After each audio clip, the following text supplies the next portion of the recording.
For this evening, we'll speak on a verse from the Bhagavad Gita. We will discuss a number of verses. First, we will speak on the false ego and try to understand how we are under the influence of this false ego. That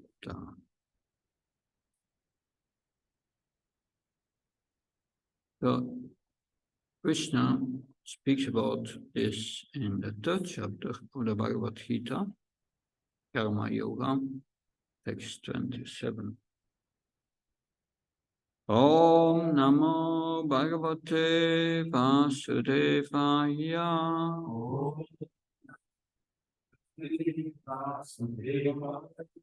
Om Namo Bhagavate Vasudevaya.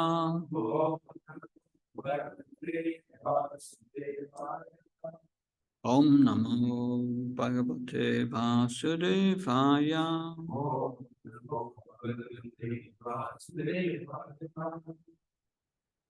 I'm sure most of you know this verse by heart. Please repeat. Prakriti kriyamanani kunai karmani sarvasa ahankara vimudatma kartaham iti manyate. Prakriti kriyamanani punai karmani sarvasam ahankara vimudhatma kartam iti manyate. Prakriti kriyamanani punai karmani sarvasam ahankara vimudatma kartam iti manyate.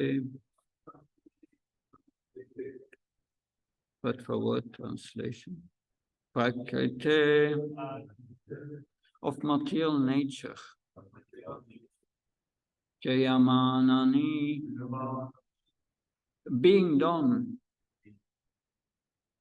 Gunai by the modes, Karmani activities, Sarvasa all kinds of Ahankara vimuda, Ahankara vimuda, bewildered by the false ego. Atma, the spirit soul. Karta, the doer. Aham, I. Iti, thus. Manyate, he thinks. Translation and purport by Abhay Charanavinda Bhaktivedanta Swami Srila Prabhupada Ki. The spirit soul, bewildered by the influence of false ego, thinks himself the doer of activities that are actually carried out by the three modes of material nature. Please repeat. The spirit soul, bewildered by the influence of false ego, thinks himself the doer of activities that are in actuality carried out by the three modes of material nature. Purport. Two persons, one in Krishna consciousness and the other in material consciousness, working on the same level may appear to be working on the same platform, but there is a wide gulf of difference in their different positions. The person in material consciousness is convinced by false ego that he is the doer of everything.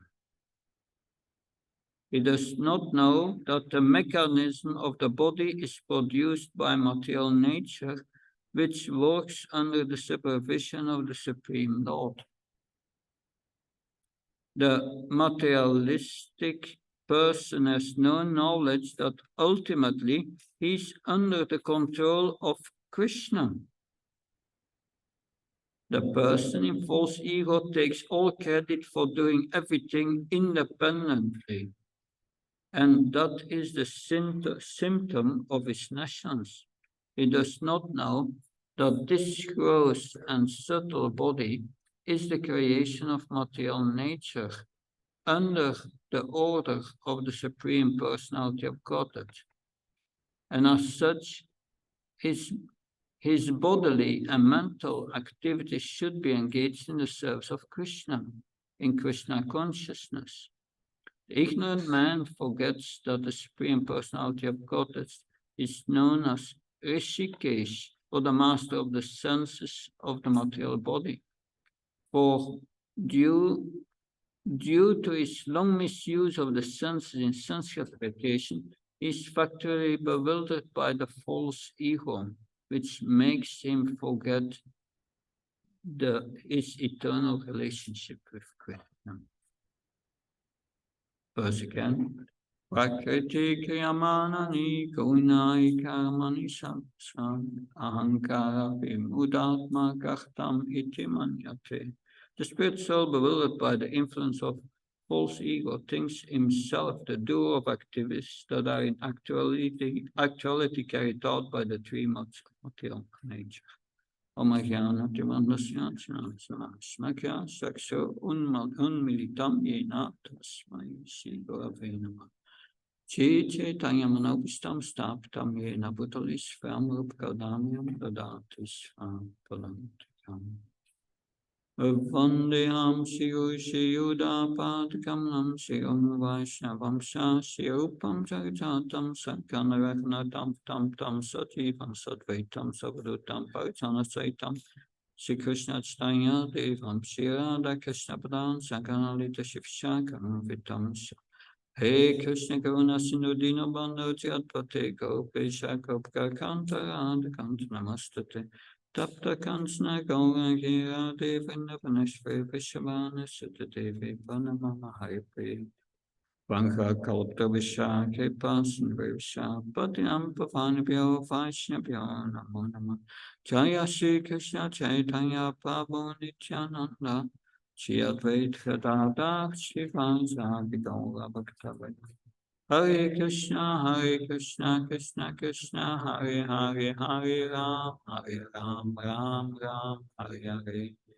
Namo Vishnu Padaya Krishna Pastaya Bhutale Srimate Bhakti Vedanta Swami Namine. Namaste Saraswati Devi Gauravani Pacharine. Nirvashesha Srinivadi Paskachani. Desatarine. Srila Prabhupada Ki. So this verse is difficult to understand for us. That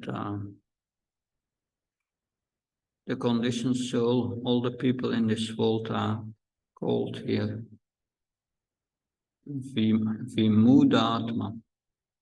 Vimuda Atma.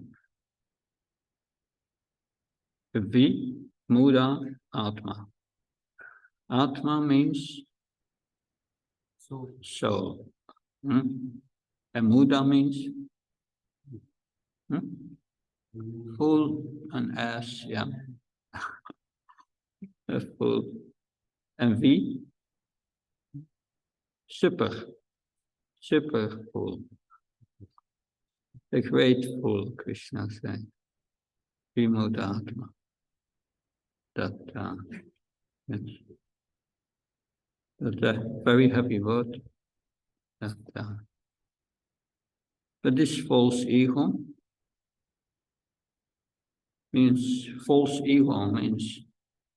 thinking something you are not.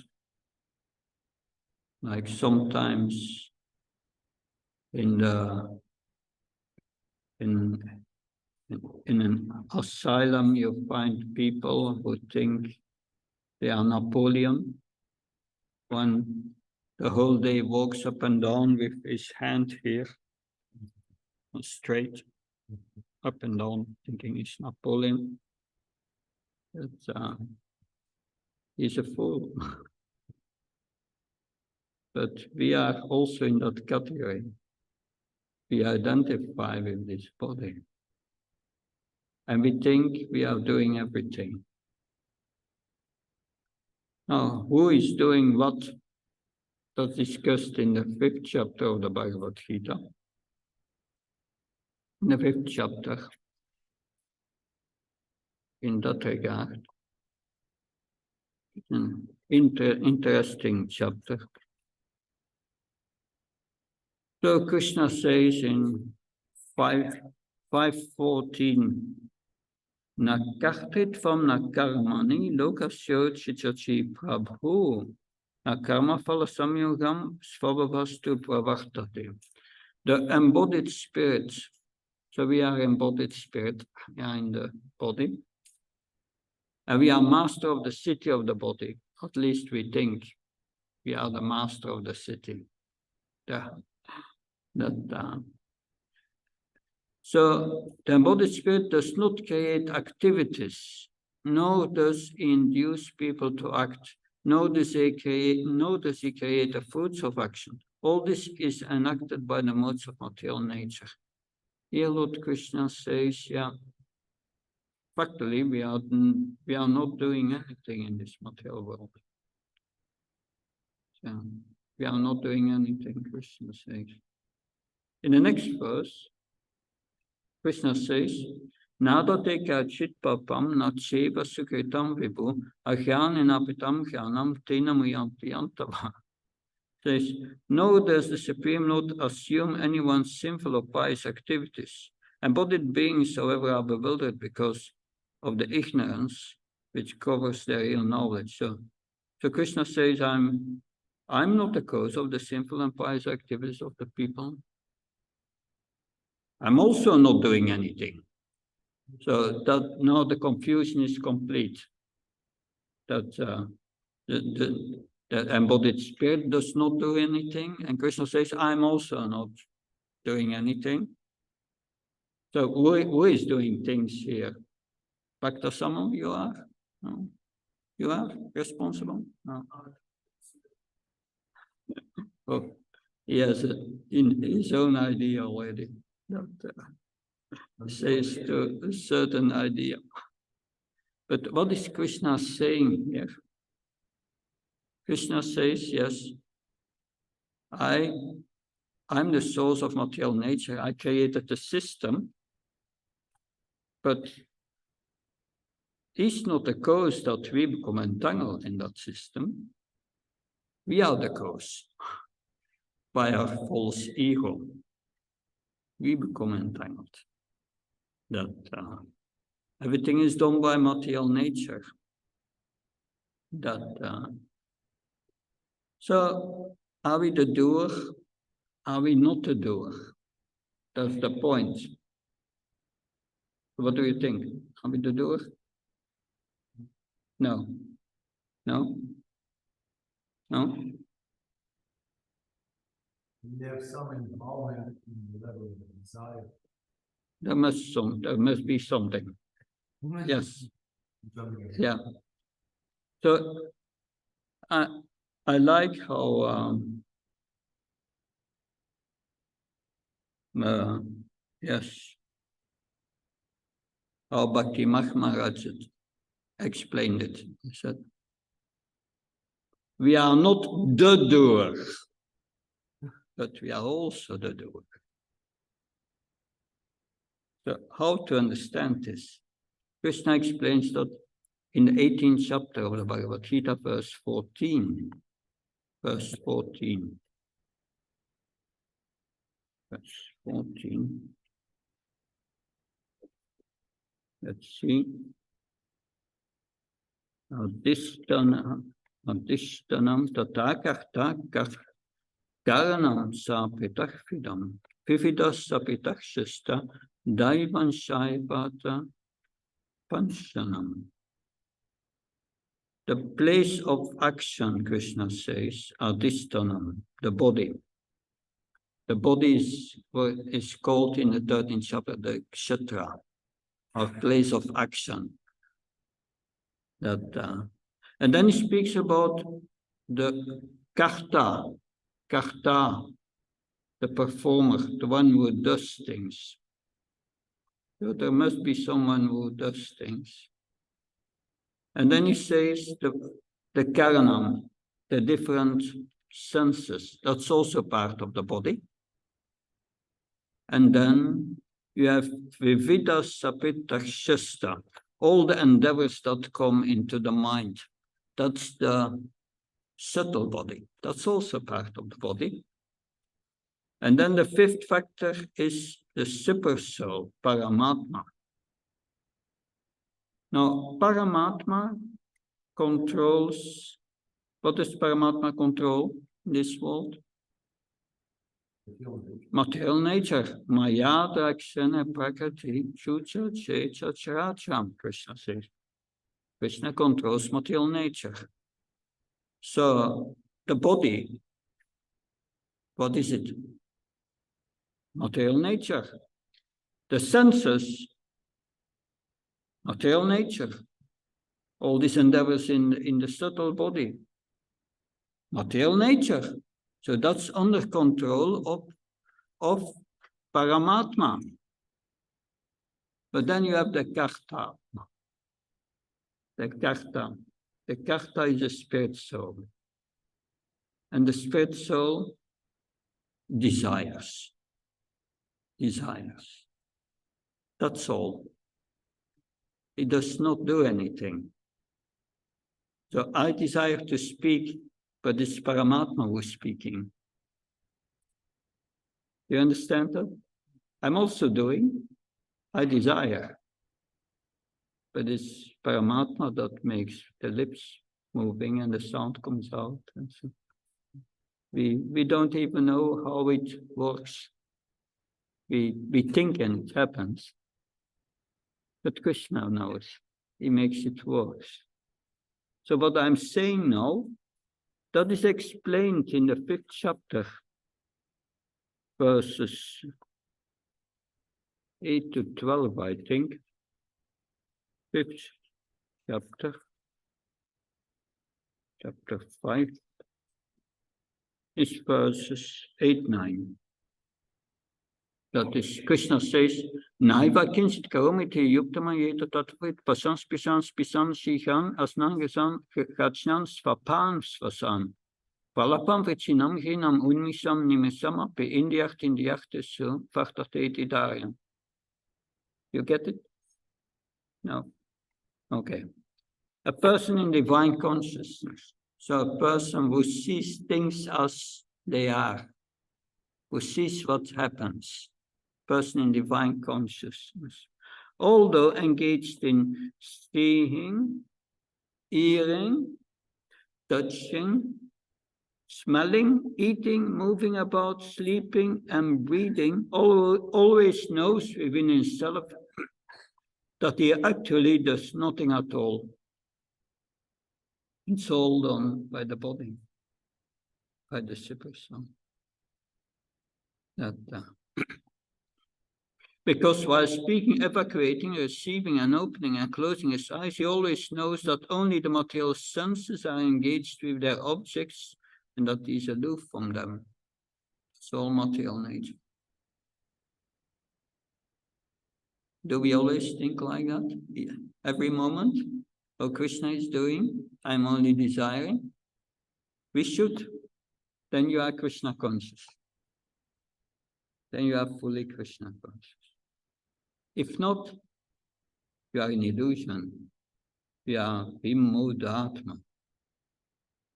That's strong. But that's what Krishna explains here. That because if we forget that Krishna is doing things, we are in false ego. And what's the cause of this false ego? How did we acquire it? Okay, let's go a little deeper into that. So, the point is we have forgotten our real Svarup, our real spiritual form. The soul is, per definition of Krishna, 15.7, Mamaivam Sochikiloki Shiva Buddha Sanatana. We are an eternal separated part of Krishna. Eternal separated part of Krishna. That eternal.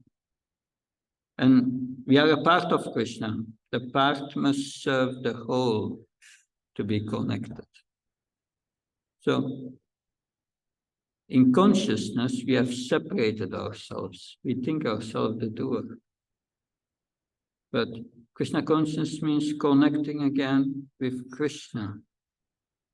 If we connect with Krishna through devotional service, the heart becomes purified of the cause of this false ego, which is lust.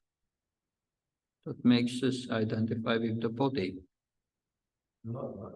Lust, yes. That's the cause of false ego. We will come deeper to that. But it starts all with forgetting our real self, as servant of Krishna. So when we are materially contaminated, we are called conditioned. We think ourselves the doer. If you have read Ramayana, there you have Ravan. That Lord Ram is going to attack Lanka. And Ravan has a meeting with all his ministers, his generals. And every general stands up and says, as long as I'm here, you don't have to be you don't have to worry for anything. I alone killed the whole army of Ravan, of Ram. I killed them all. And one general after another said the same thing. That only Vibhisha, who was a little Krishna conscious, he said, no, that's not going to work. And he became very unpopular because he was not in the illusion of false ego. So false ego means I am under the impression that I am a product of material nature. I'm this body. That's false ego.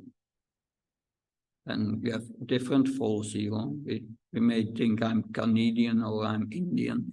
I'm a man, I'm a woman, I'm rich, I'm poor. That I have this profession, that profession. That's all false ego. That's all going at the time of death. That's all with the body. That's attributes of the body. And therefore, because we think in terms of the body, we create a separatist mentality. If you think I'm Canadian, you are different from all the other nationalities. If you think I'm white, then you are different from all the other races. If you think I'm rich, you are different from those who are poor. But the soul does not have these attributes. That's not there. This is all product of material nature. So you come in duality, splitting up. That's good, that's bad. Duality. I like this, I don't like that. But the like and the dislike is for the body, not for the soul. And this attachment and aversion, we discussed before, few days before, we said this attachment and aversion are peripantinal, are obstacles of the path of liberation. Because this attachment and aversion makes you identify with the body. That's, if you have this attachment and aversion, then you identify with the body. And why is that attachment and aversion there? Because of lust. Lust is the cause of this attachment and aversion, and of this identification with the body. So that we need to understand very clearly. That if we don't understand that, how can we become liberated? That's very important. Then if you see that clearly, that then someone in material consciousness and someone in spiritual consciousness, it's like they are doing the same thing externally. But internally, they are completely different. Someone is eating, a non-devotee is eating, and a devotee is eating. Different. A devotee knows this is Krishna's energy. And I'm eating just to honor this prasad and to keep my body and soul together to be used in Krishna's service. And the non-devotee thinks, that's the goal of my life, enjoying, eating, that then I can enjoy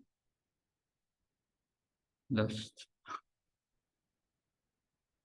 So they look the same thing, but the Krishna conscious person knows this prasad is Krishna's mercy, is Krishna's energy, it's not mine. This body is not mine. The body is under my care. And it's a gift of Krishna to use in his service. That I'm not his body, I'm in the body. It's a whole different consciousness. Because the one in material consciousness thinks, I'm doing everything. A devotee knows, I try my best to serve Krishna, and if Krishna willing, the result may be good or bad, but that doesn't matter, the result. That's up to Krishna. I serve him, and that gives me satisfaction. Whether the result is good or bad, that's up to Krishna. But I do my best to serve Krishna and to get the best result for him. So he becomes like a cashier in the bank. Someone brings money to the bank and put it on his account. And the cashier, is he happy when he receives the money? No, it belongs to the bank. And then someone comes to withdraw $100,000. Is the cashier going to cry? I have to give that money. No, he knows it belongs to the bank. So the devotee knows everything belongs to Krishna. And I try my best. And Krishna is the capability in man. If he empowers me, I want to serve him. And many times Krishna, if the devotee really does want to do things only for Krishna and not for himself, not for his body, then Krishna can empower the devotee. We have seen that many times in practically unlimited ways.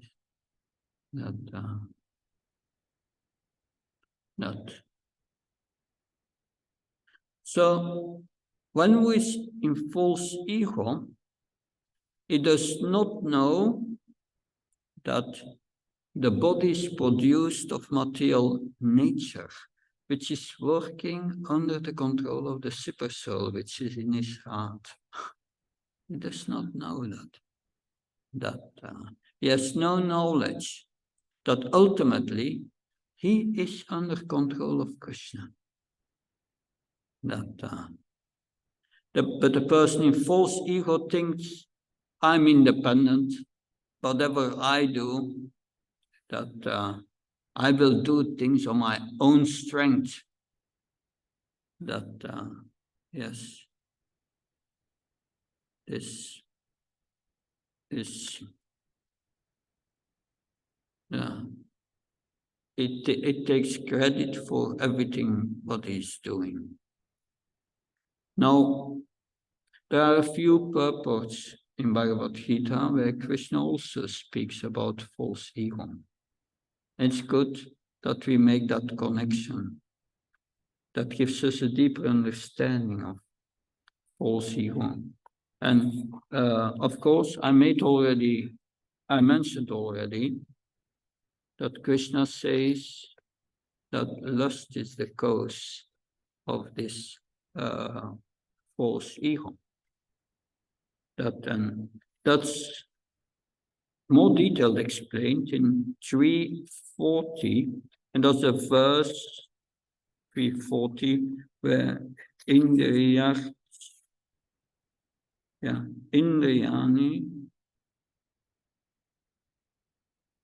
I think it's 340, yeah.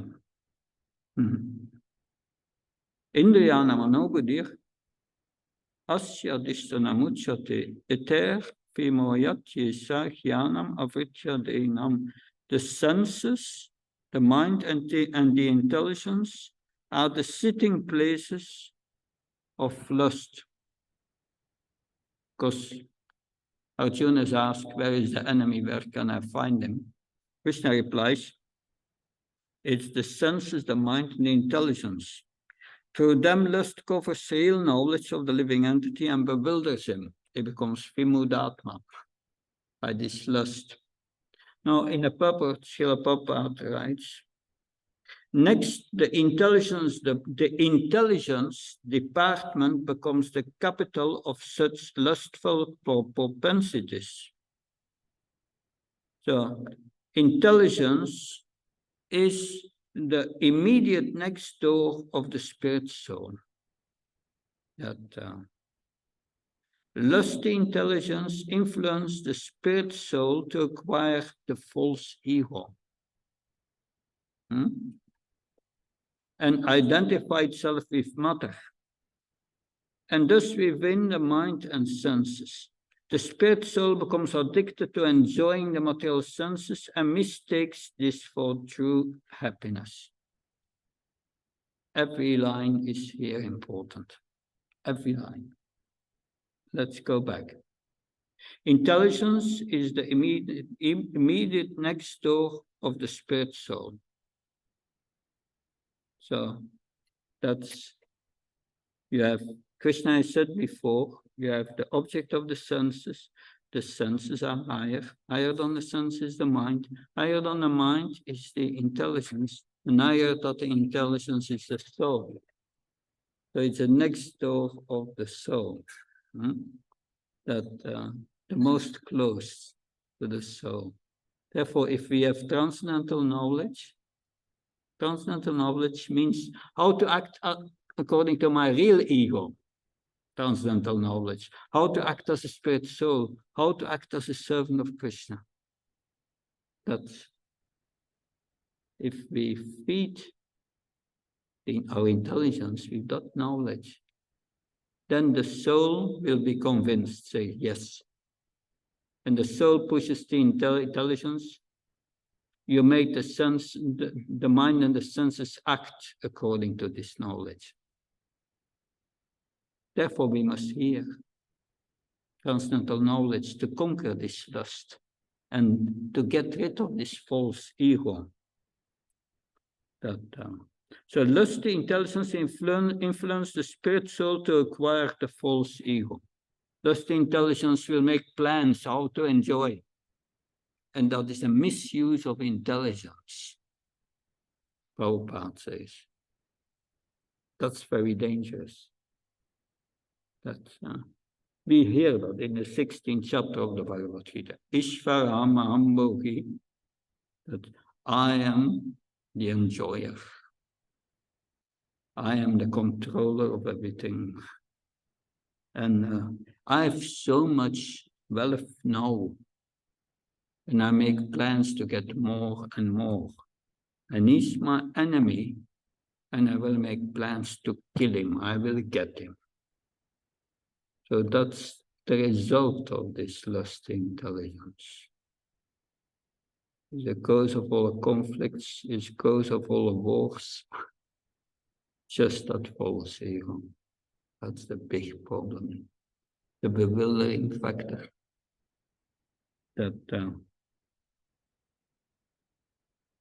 So the spirit soul acquires false ego and identifies with mother.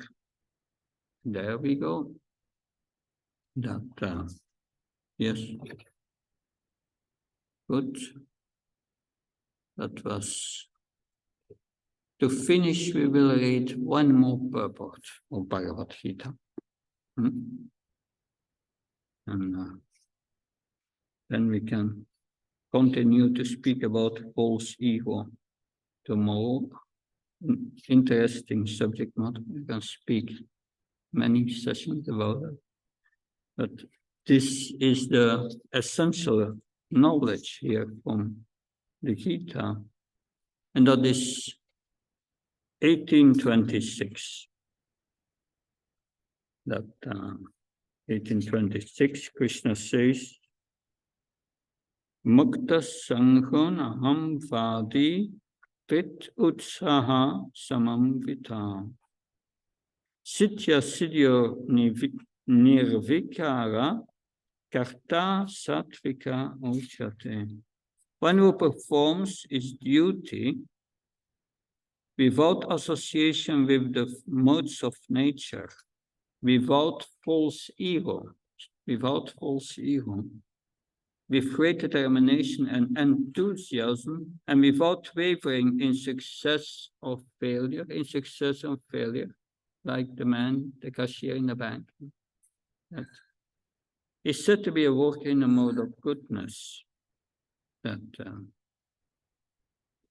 So here, a person in Krishna consciousness is in that way always transcendental to the modes. He has no expectations of the result of the work entrusted to him, because he is above false ego and pride. He is always enthusiastic to complete this work for Krishna. He does not worry about the distress undertaking. He is always enthusiastic. He does not care for success or failure. He is equally in happiness and distress. Such a worker is in the mode of goodness. And that we must aspire for. Good. Any question? Yes? Thank you, Maharaj, for your class. I was wondering, because the super soul, we also hear that he's the bird and he's watching the other bird like eating the fruit of the tree. But also we learned that he's the one doing everything. So what's the difference between being the witness and being the doer of our senses moving? Yeah, he is doing everything, and he sees how this conditioned soul enjoys. He observes also. That's mystical. Like he facilitates. He facilitates and he observes, yeah. And of course the eating is done really by the bird, by the desire to enjoy that, and he facilitates these enjoyments, but under the laws of nature, with actions and reactions, a complete system of entanglement, that you can't get out anymore. It comes so. The only way to get out is Krishna consciousness. takes the reactions away gradually. And we become free from the actions and reactions. But yes, we should always be conscious that, like, I think was it Yamunacharya? I'm not sure, but he said he had 3 disciples, and he gave them each an apple, and he said, "Yeah, I give you the order. You go somewhere where no one sees you, and you eat the apple, and then you come back." So two of the 2 disciples were quite quickly back, but the third didn't come back. And they had to search for him, and finally he came in the evening and said, "Yeah." He said to his spiritual master, I could not eat apple. Krishna sees me everywhere. I could not hide for him. So that was the intelligent disciple. That he could not eat it. Krishna saw him everywhere. So we should be conscious of that. We are never alone. But Krishna consciousness means to come to the level of living in a relationship with Krishna.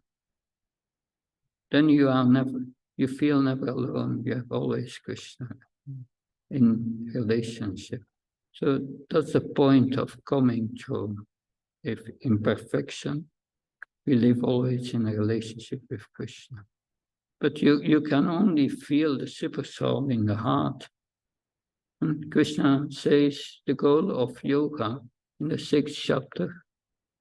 And that Krishna says, Chitatma prasantasma paramatma samaita. One was conquered the mind, and the mind is free from this lust and this false ego is gone. Then one can perceive the super soul in the heart, and you see Krishna always. That's also in Bhagavatam, Tvam Bhakti Yoga Parivata Ritsa Yoga Sis Takshira Patona Tunata Pums. Krishna, if we develop love for him, then he takes seat in our heart in the form we feel attracted to him, Ishta Devi, Deva. Thus living in a relationship with Krishna. But first, to develop that, you must first see Krishna in this world acting every moment. That's the first stage. Vidya Vinaya Sampane Brahmana Kapasti Shiv Shvapakacha Pandita Samadaksha. So the Pandit, the wise person, sees the super soul in everyone's heart. And Krishna says in the 6th chapter of Bhagavad Gita, if you see me in everyone's heart, you are never lost to me. So that is, you feel always assured. You have no fear of death. Fear of death comes from false ego, identifying with the body. But yeah, when you have really realized that, what's the point? Death does not exist. Exists only for the body, not for the spiritual body. But that's a high level. Good. Thank you very much. Shantara Srimad Bhagavad Gita ki Ila Prabhupada ki Jai.